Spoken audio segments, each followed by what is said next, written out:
Charles had always been a curious child, but working as a palace cleaner for 3 years had taught him to keep his eyes down and his mouth shut. At 22, he understood that curiosity could cost him his job or worse. The grand corridors of Buckingham Palace held secrets that were not meant for people like him. On that foggy Tuesday morning in October, Charles pushed his cleaning cart through the East Wing, humming softly to himself. The early shift was his favorite because the palace felt peaceful, almost magical before the rush of daily activities began. He had developed a routine over the years, cleaning each room with careful attention to detail that had earned him praise from his supervisors. The Princess Royal's private study was always locked, but today something was different. As Charles approached with his supplies, he noticed the heavy oak door standing slightly open. He paused, listening for any sounds from within. The silence was complete except for the distant ticking of the grandfather clock in the hallway. Charles knew he should simply close the door and continue with his duties. Palace protocol was clear about entering private chambers without permission. But something drew him forward.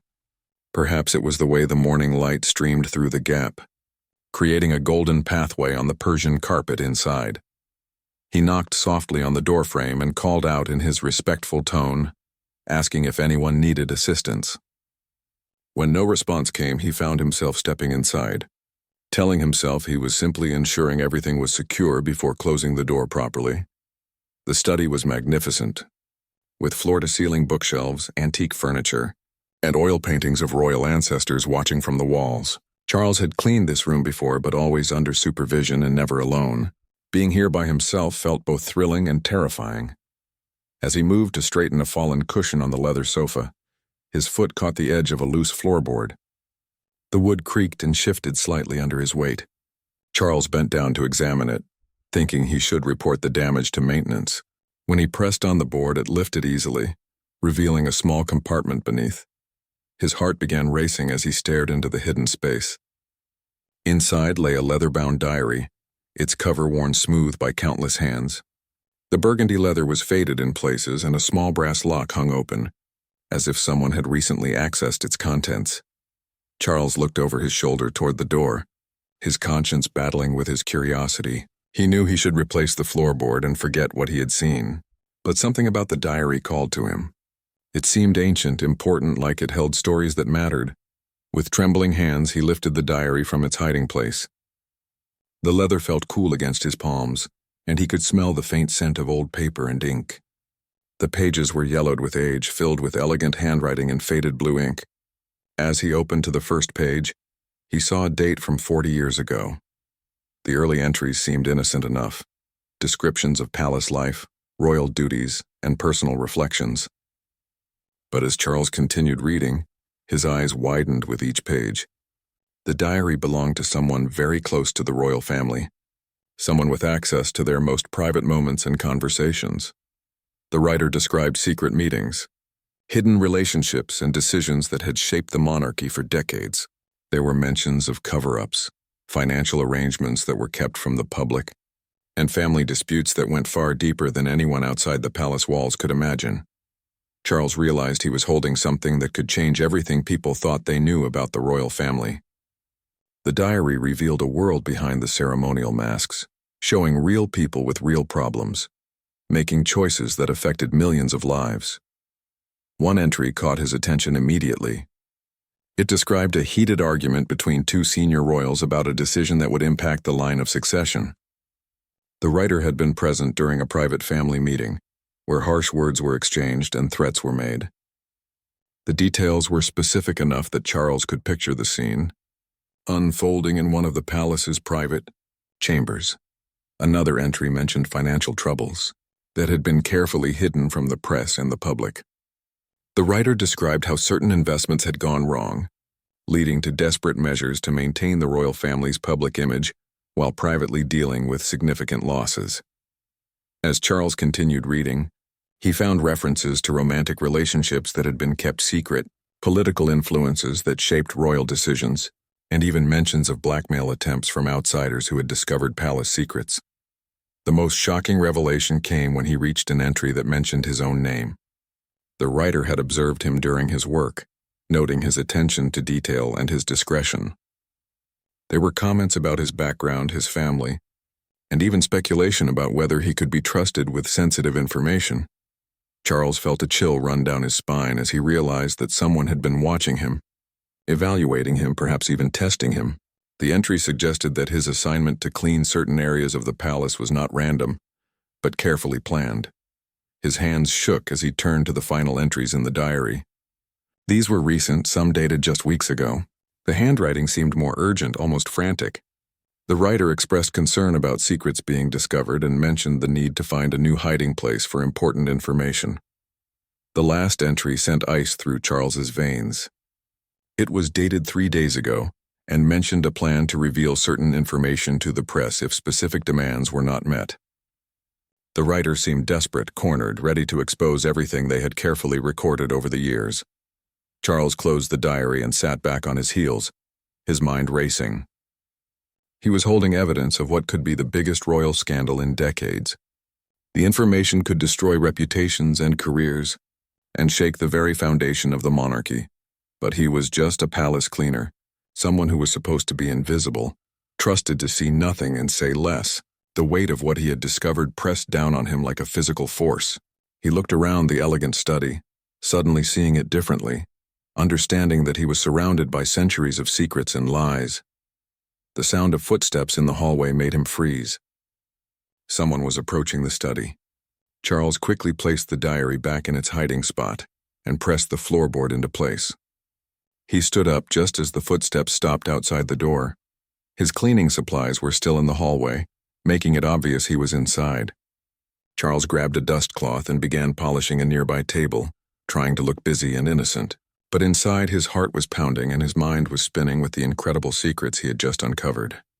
Lady Margaret Thornfield stepped into the study with her usual commanding presence, her sharp eyes immediately scanning the room. Charles continued polishing the mahogany table, keeping his head down while his heart hammered against his ribs. She was the Princess Royal's private secretary, known throughout the palace for her ability to notice even the smallest detail out of place. Charles, isn't it? Her voice was crisp, aristocratic, with an undertone that suggested she was used to being obeyed without question. What brings you to this room so early? Charles lifted his head respectfully, grateful that years of palace training had taught him to maintain composure under pressure. Good morning, Lady Margaret. I found the door ajar and wanted to ensure everything was secure before proceeding with my cleaning duties. She moved closer, her heels clicking against the hardwood floor.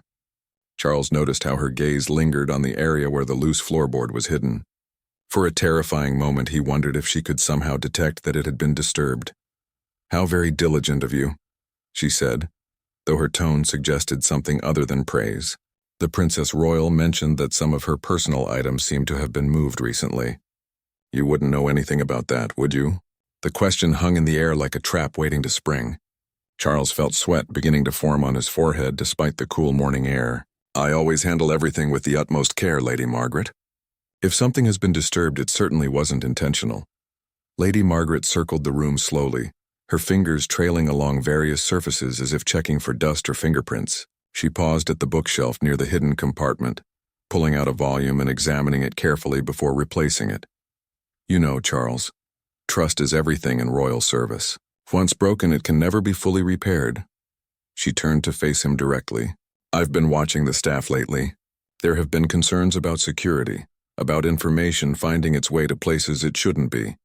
Charles nodded solemnly, though his mind was racing. Was she testing him?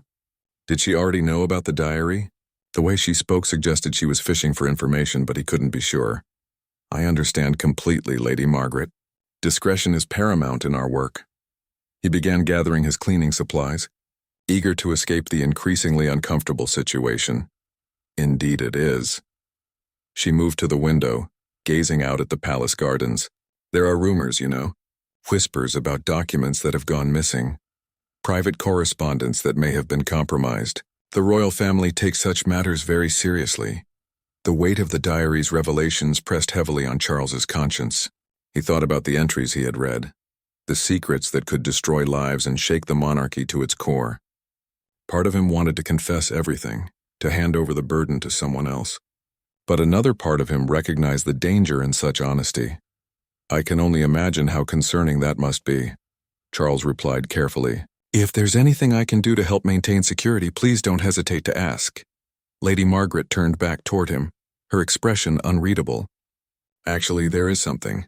The Princess Royal has requested enhanced security measures for her private chambers. From now on, you'll be working with a partner when cleaning this wing. We're implementing a buddy system to ensure accountability." Charles felt his stomach drop. A partner would make it impossible for him to return to the diary, to understand more about what he had discovered. But agreeing too readily might seem suspicious. "Of course, Lady Margaret. Whatever measures you feel are necessary." "Good. Your new partner will be Sarah Mitchell from the East Wing staff. She has impeccable references and has been with us for 8 years. Lady Margaret's smile didn't reach her eyes. "I'm sure you'll work well together." As Charles left the study, his mind churned with new concerns. The implementation of the buddy system couldn't be a coincidence. Someone suspected something. But how much did they actually know? He spent the rest of his shift in a daze, mechanically going through his cleaning routine while replaying every word of his conversation with Lady Margaret. During his lunch break, Charles sat alone in the staff quarters, picking at his sandwich without appetite. The revelation about Sarah Mitchell as his new partner troubled him deeply. He knew Sarah by reputation. She was efficient, thorough, and completely loyal to the palace hierarchy. Working with her would eliminate any chance of investigating the diary further. But the contents of the diary haunted him. The entries he had read painted a picture of a royal family, far different from their public image.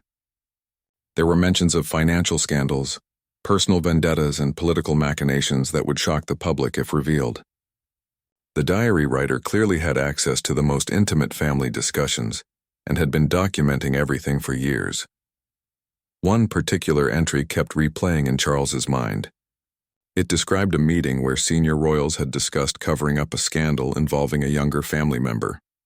The details were specific enough to be verified, mentioning dates, locations, and exact quotes from the conversation. If this information was accurate, it represented a massive deception of the public. Charles found himself torn between his loyalty to his employer and his growing conviction that the public had a right to know the truth. The royal family lived on taxpayer money, their lives funded by ordinary people who deserved honesty from their monarchs. Yet revealing such information would certainly cost him his job and possibly much more. As the afternoon wore on, Charles noticed increased security activity throughout the palace. There were more guards in the corridors, additional checkpoints for staff members, and what appeared to be a thorough search of several rooms. The atmosphere was tense, with whispered conversations stopping abruptly when supervisors approached. During his evening shift, Charles encountered several colleagues who seemed unusually nervous. Tom from the gardens mentioned being questioned about his access to various palace areas. Maria from the kitchen staff said her locker had been inspected without explanation. It seemed the entire staff was under scrutiny. The realization hit Charles like a physical blow. They weren't just looking for missing documents or security breaches. They were looking for the diary. Someone knew it existed and was desperate to find it. The question was whether they suspected him specifically or were casting a wide net to catch whoever had discovered their secret. As Charles prepared to finish his shift, he made a decision that would change everything. He couldn't simply pretend he had never seen the diary.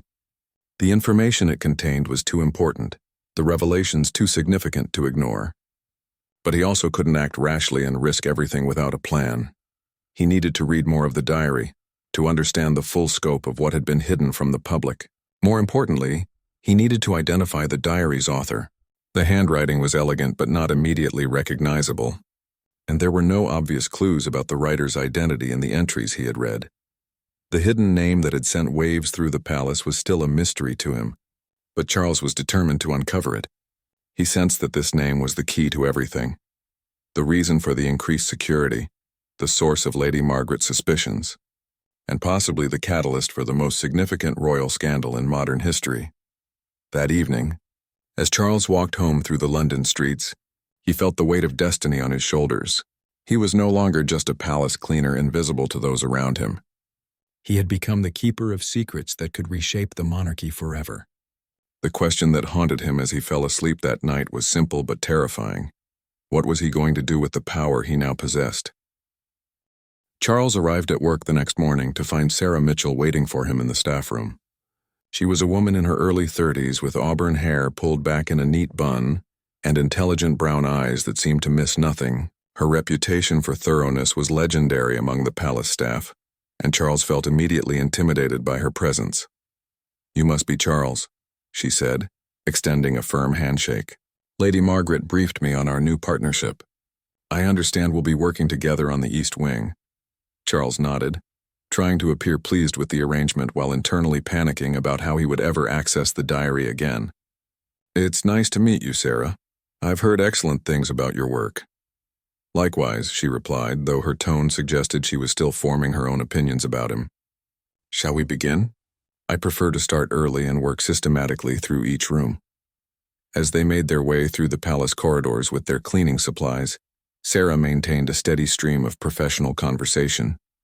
She discussed the best techniques for cleaning antique furniture, proper protocols for handling valuable artifacts, and the importance of maintaining absolute discretion about anything they might observe.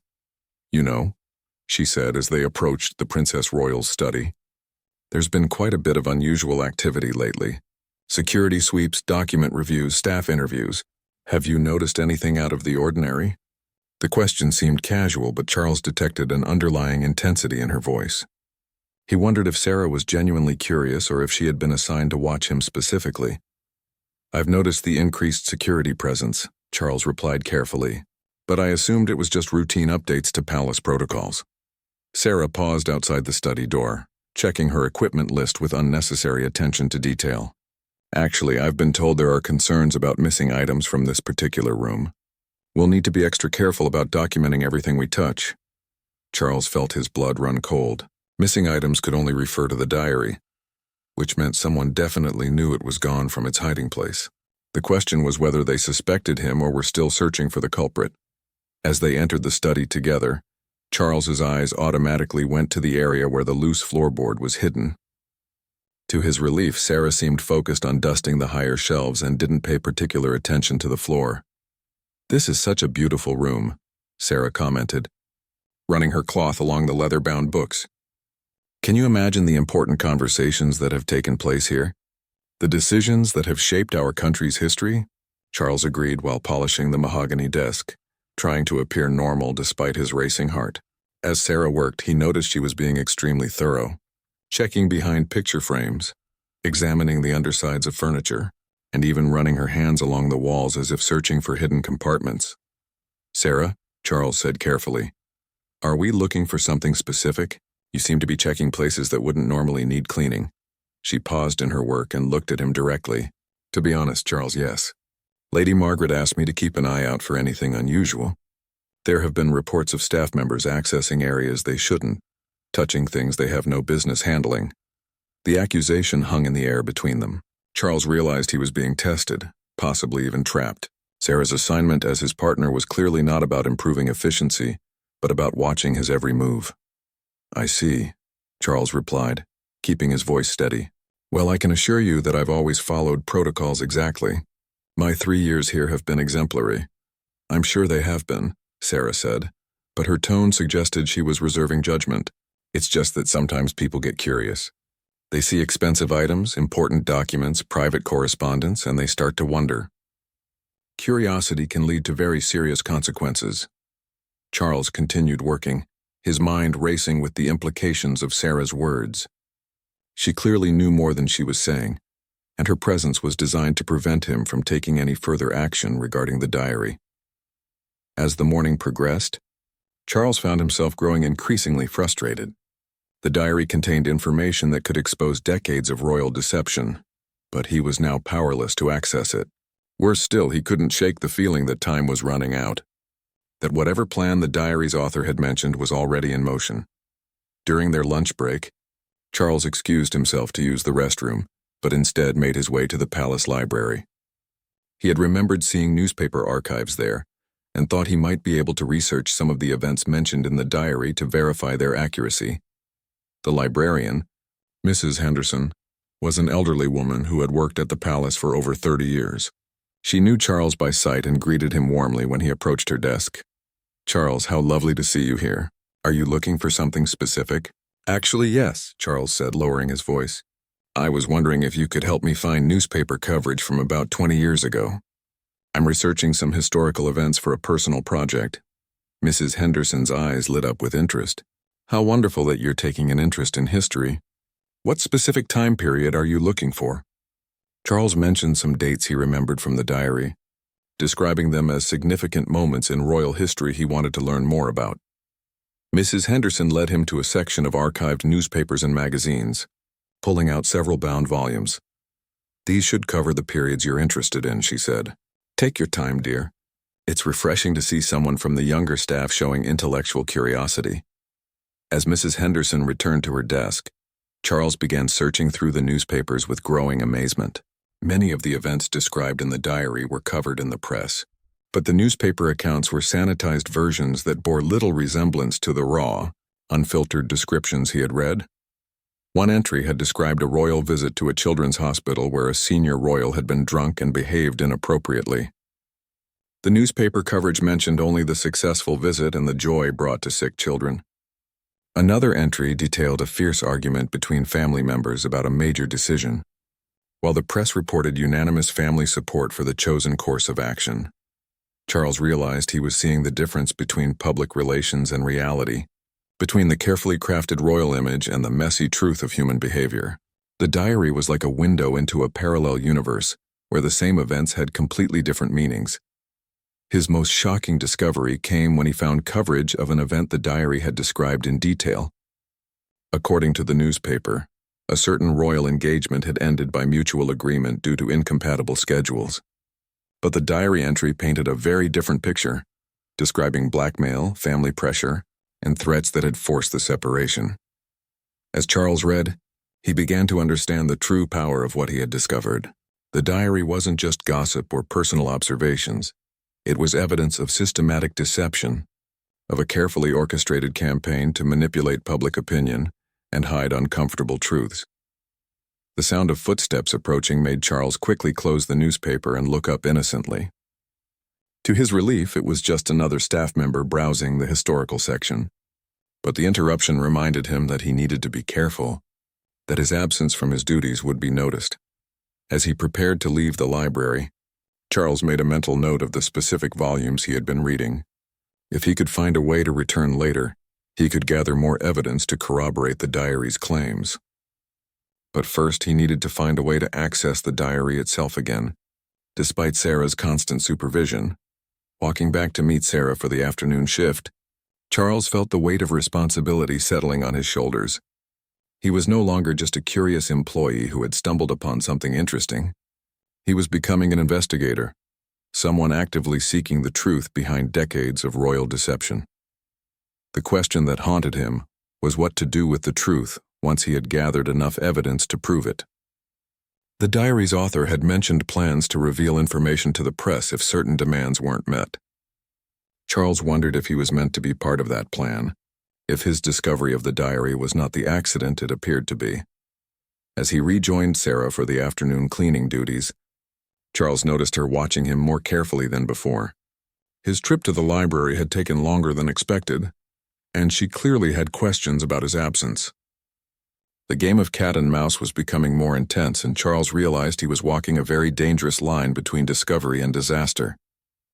That evening, Charles decided to take a calculated risk. Instead of going straight home after his shift, he lingered in the palace, hiding in a maintenance closet near the east wing.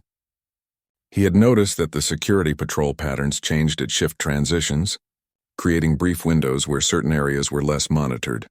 His plan was simple but dangerous. Wait until the palace was nearly empty, then return to the study and retrieve the diary long enough to photograph the most important pages with his phone. The evidence he had found in the library had convinced him that the diary's contents were not only true, but represented a pattern of deception that went back decades. As the hours passed, Charles listened to the sounds of the palace winding down for the night. Staff members finished their duties and departed. Security guards completed their rounds, and the ancient building settled into its nighttime rhythm. Around midnight, he judged it safe enough to make his move. Moving silently through the darkened corridors, Charles made his way to the Princess Royal's study. His heart pounded as he approached the door, knowing that discovery now would mean immediate termination and possibly criminal charges for breaking and entering. To his surprise and relief, the door was unlocked. As he slipped inside and closed it carefully behind him, Charles wondered if this was another trap or simply an oversight by whoever had last used the room. Using the flashlight app on his phone, he quickly located the loose floorboard and lifted it carefully. The diary was still there, exactly as he had left it. Charles lifted it out with trembling hands, knowing he had only minutes to gather what he needed. He began photographing pages rapidly, focusing on the entries that seemed most significant. The camera struggled in the low light, but he managed to capture several crucial passages. As he worked, one particular entry caught his attention.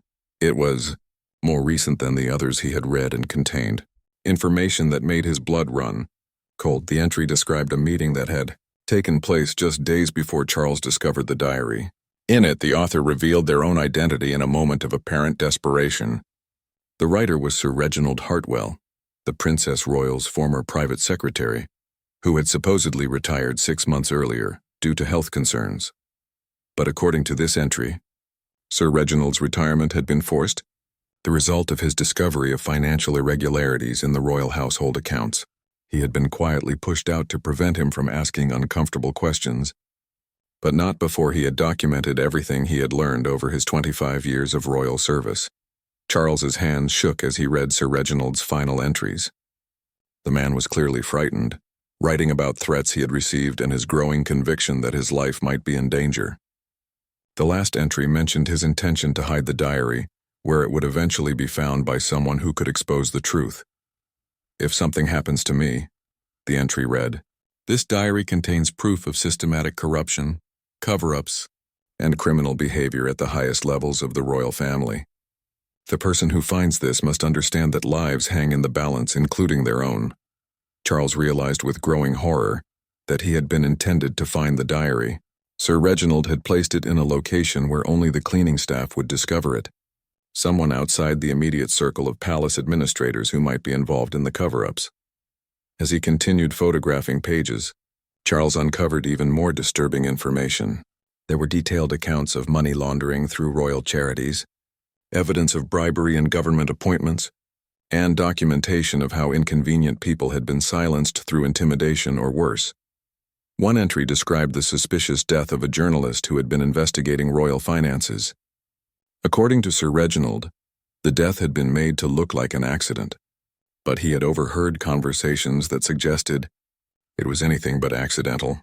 Another entry detailed how a former palace employee had been framed for theft and imprisoned to prevent them from revealing what they had witnessed. Sir Reginald had been present when the frame-up was planned, forced to remain silent by threats against his own family. The scope of the corruption was breathtaking. It involved not just the royal family, but members of parliament, high-ranking police officials, and influential media personalities. The diary painted a picture of a vast network of complicity and mutual protection that reached into every aspect of British society. As Charles photographed the final pages, he heard footsteps in the corridor outside. His blood turned to ice as he realized someone was approaching the study. Moving quickly but quietly, he replaced the diary in its hiding spot and pressed the floorboard back into place. The footsteps stopped directly outside the door. Charles crouched behind the leather sofa, his phone clutched in his sweating hands, praying that the photos had been saved properly. The door handle turned slowly and a beam of flashlight swept across the room. "I could have sworn I saw a light in here," a voice whispered. Charles recognized it as belonging to one of the night security guards. "Probably just reflection from the streetlights," another voice replied. "These old windows play tricks on you." The flashlight beam moved systematically around the room, passing just inches over Charles's hiding spot. He held his breath, pressing himself as flat as possible against the floor behind the sofa. "Let's check the other rooms on this level," the first guard said. "The boss wants us to be extra thorough tonight." The footsteps moved away, but Charles waited several more minutes before daring to move. When he finally emerged from his hiding spot, his legs were shaking so badly he could barely stand. Making his way back through the palace was a nightmare of nerves and near misses. Every shadow seemed to hide a guard. Every sound suggested discovery. But somehow he made it back to his starting point and slipped out through a service entrance he knew was rarely monitored. The walk home through the empty London streets gave Charles time to process what he had learned.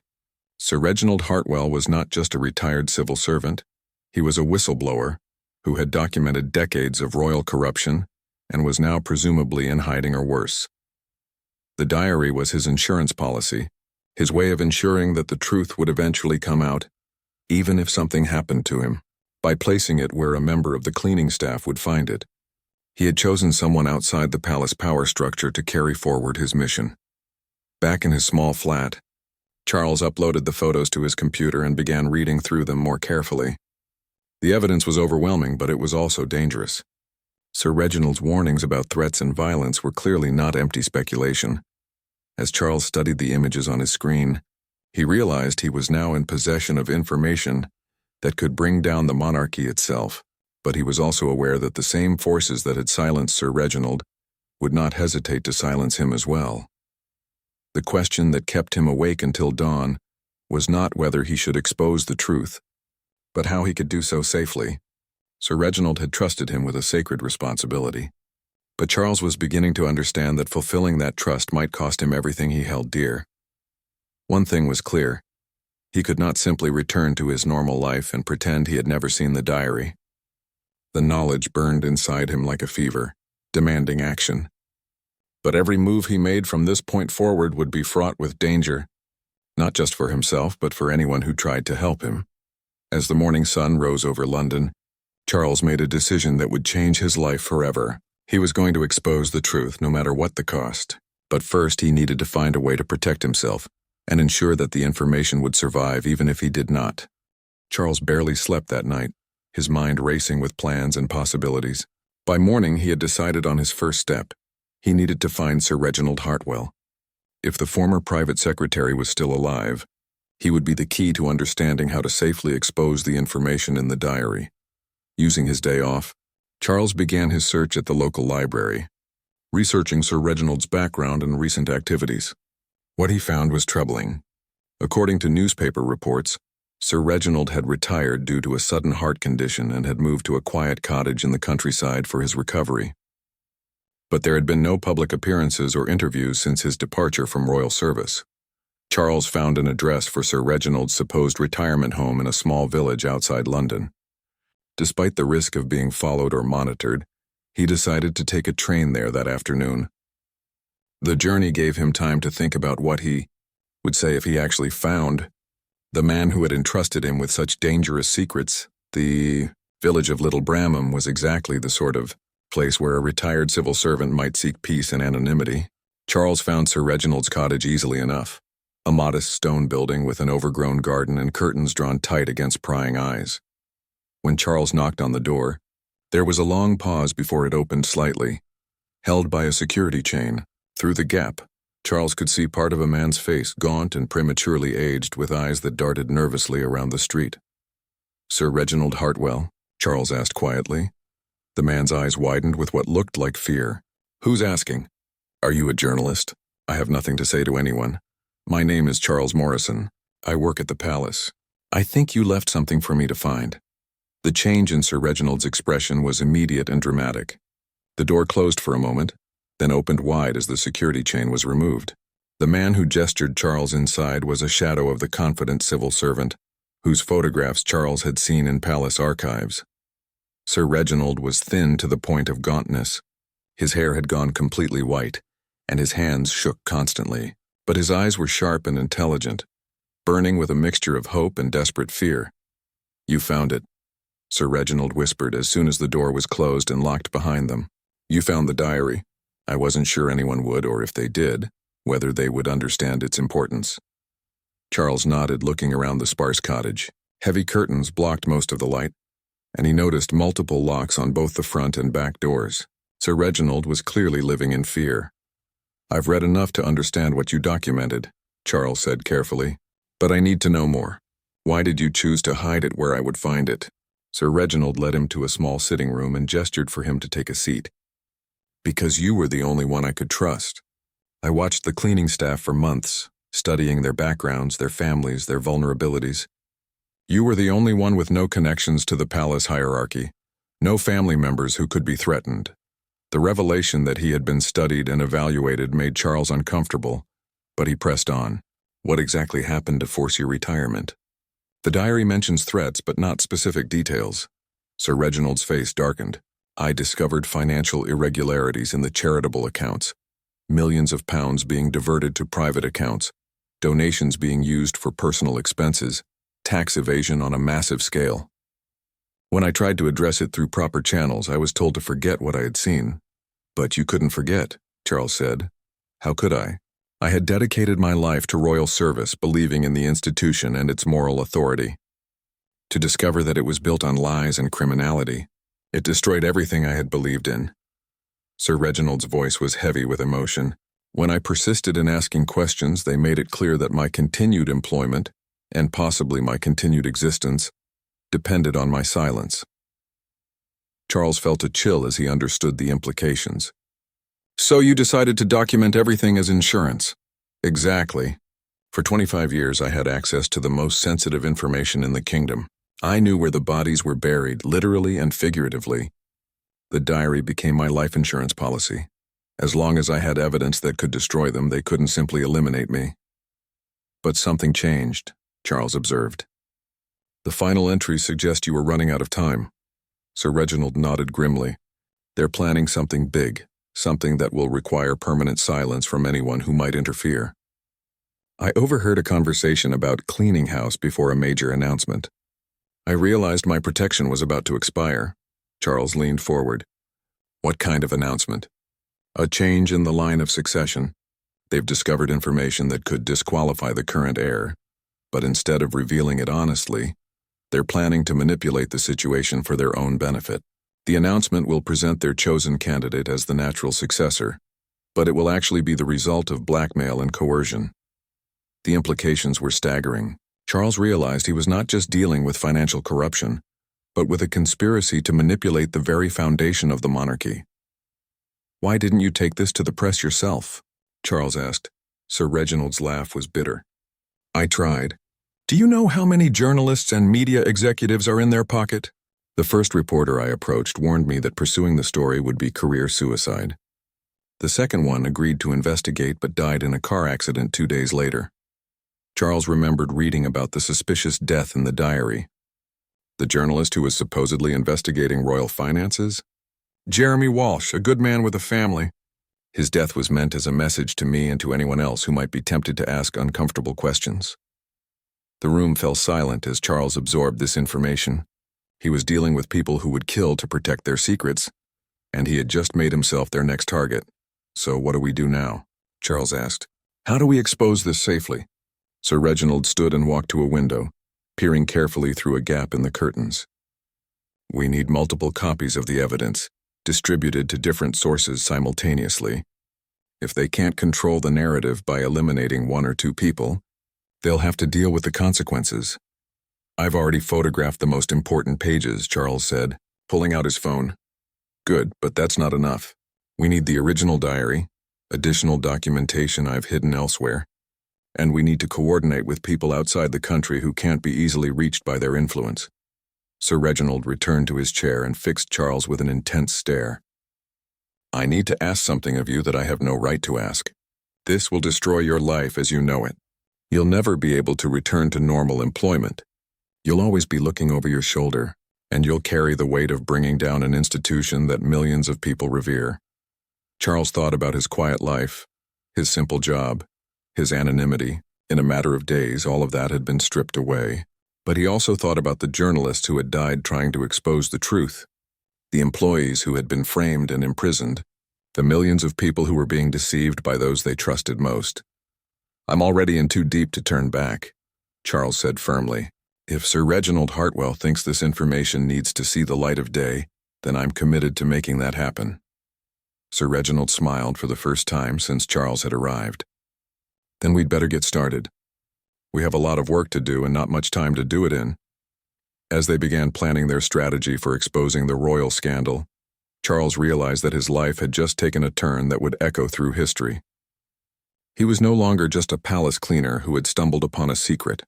He was about to become one of the most important whistleblowers of the modern era. 3 weeks later, Charles sat in a secure office in Berlin, watching as news broadcasts around the world covered what reporters were calling the greatest royal scandal in British history. Multiple international news organizations had simultaneously released the contents of Sir Reginald's diary along with corroborating evidence that painted a devastating picture of corruption at the highest levels of the monarchy. The plan Sir Reginald had devised was brilliant in its simplicity and thoroughness. Instead of trying to work with British media, they had contacted journalists in Germany, France, the United States, and Australia, providing each with complete copies of the evidence while coordinating the release, timing to prevent any single government from suppressing the story. Charles watched as the British Prime Minister faced harsh questioning in Parliament about the government's knowledge of royal financial irregularities. Opposition leaders demanded immediate investigations, while protesters gathered outside Buckingham Palace calling for transparency and accountability. The diary's revelations had triggered a cascade of admissions and resignations. Several high-ranking officials had already been arrested on corruption charges, while others had fled the country rather than face questioning. The media was comparing it to the fall of other major institutions, suggesting that the monarchy might not survive the scandal intact. Sir Reginald, sitting beside Charles in their temporary refuge, looked both satisfied and melancholy as he watched his life's work finally bear fruit. The German government had granted them both temporary asylum, while the full implications of their revelations played out. "Do you ever regret it?" Charles asked as they watched footage of the Princess Royal being escorted into a police station for questioning. Sir Reginald considered the question carefully. "I regret that it was necessary. I regret that an institution I served faithfully for decades turned out to be built on such systematic deception. But I don't regret exposing the truth. The financial revelations had been particularly damaging. Forensic accountants had confirmed that millions of pounds in charitable donations had been diverted to private accounts, while tax evasion schemes had cost the public treasury enormous sums. The irony that the royal family, supported by taxpayer money, had been stealing from both the public and the charities meant to help those most in need was not lost on anyone. But the corruption charges were only part of the story. The diary had also exposed the manipulation of the succession, revealing how certain family members had been blackmailed into renouncing their claims while others had been promoted through bribes and threats. The entire line of succession was now being questioned by constitutional experts and politicians. Charles's phone buzzed with a text from his sister back in London. "Saw you on the news. Proud of you but worried. Stay safe." The message was typical of the mixed reactions he had been receiving from family and friends. Some praised his courage while others questioned whether he had done the right thing in destroying such an ancient institution. The personal cost had been significant. Charles could never return to his old life or his old job. His identity as the man who brought down the royal family would follow him forever. But he had also received offers of employment from news organizations, book publishers, and documentary filmmakers who wanted to tell his story. Sir Reginald had warned him that the initial exposure was just the beginning. "They'll try to discredit us," the older man had said. "They'll investigate every aspect of our lives, looking for anything they can use to undermine our credibility. They'll claim the diary is fabricated, that we're disgruntled employees seeking revenge." Indeed, the palace's initial response had been to dismiss the diary as the fantasy of a bitter former employee. But the supporting evidence Sir Reginald had carefully gathered over the years had made such denials impossible to sustain. Bank records, recorded conversations, official documents, and witness statements had corroborated every major claim in the diary. The most shocking revelation had been the extent of the cover-ups. The diary had led investigators to evidence of at least 3 suspicious deaths over the past 2 decades, all involving people who had threatened to expose royal secrets. While the investigations were ongoing, preliminary evidence suggested that the accidents and suicides were anything but natural. Charles watched as legal experts on television debated the constitutional implications of the revelations. Some argued that the monarchy could be reformed and continue under new leadership with proper oversight. Others insisted that the institution was too corrupted to survive, and that Britain should become a republic. The international reaction had been swift and harsh. Several Commonwealth countries had already announced their intention to remove the British monarch as their head of state. Trade agreements were being reconsidered, and Britain's soft power on the global stage had been severely damaged. What happens now?